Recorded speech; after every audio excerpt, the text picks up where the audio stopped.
मैं तुहानूं दस्सां कि इंजन का जिहड़ा पार्ट्स है वो किस तरह तैयार होंदा है। वेखो तुसीं यह भट्ठी है जिहदे विच एलमोनीयम तैयार होए दा है। यह लिया इहने माल तुसीं देख रहे हो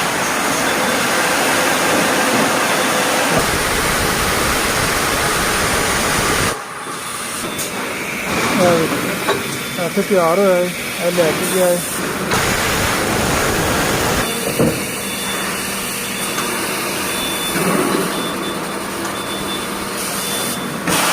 ऐसे पिया है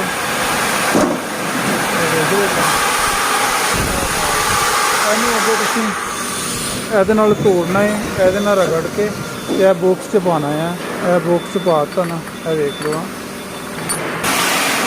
ਪਹਿਲੇ ਨਾ ਇਹ ਇਸ ਤਰ੍ਹਾਂ ਦਾ ਹੈ। ਇਹ ਵੇਖ ਲਓ ਤੁਸੀਂ ਇਸ ਤਰ੍ਹਾਂ ਦਾ। ਉਸ ਤੋਂ ਬਾਅਦ ਇਹਦੀ ਸ਼ਕਲ ਜਿਹੜੀ ਹੈ ਨਾ ਉਹ ਕਿਸ ਤਰ੍ਹਾਂ ਦੀ ਹੋਣੀ ਉਹ ਵੀ ਤੁਹਾਨੂੰ ਦੱਸਣਾ ਮੈਂ। ਜਦੋਂ ਇਹਨੂੰ ਫਾਈਨਲੀ ਤਿਆਰ ਹੋਣਾ ਹੈ CNC ਹੋਣੀ ਹੈ ਫਿਰ ਇਸ ਤਰ੍ਹਾਂ ਦਾ ਹੋਣਾ ਹੈ। ਵੇਖਦੇ ਪਏ ਤੁਸੀਂ ਇਹ ਪਾਲਿਸ਼ ਹੋ ਕੇ ਇਹ CNC ਹੋ ਕੇ ਇਸ ਤਰ੍ਹਾਂ ਦਾ ਆਇਆ। ਵੇਖੋ ਤੁਸੀਂ ਇਹ ਇੰਜਨ ਵਿੱਚ ਲੱਗਣਾ ਹੈ। ਆ ਦੇਖੋ ਇਹ ਫਾਈਨਲ ਹੈਗਾ। ਇਹ ਇੰਜਨ ਵਿੱਚ ਲੱਗਣਾ ਹੈ। ਇਹ ਵੇਖੋ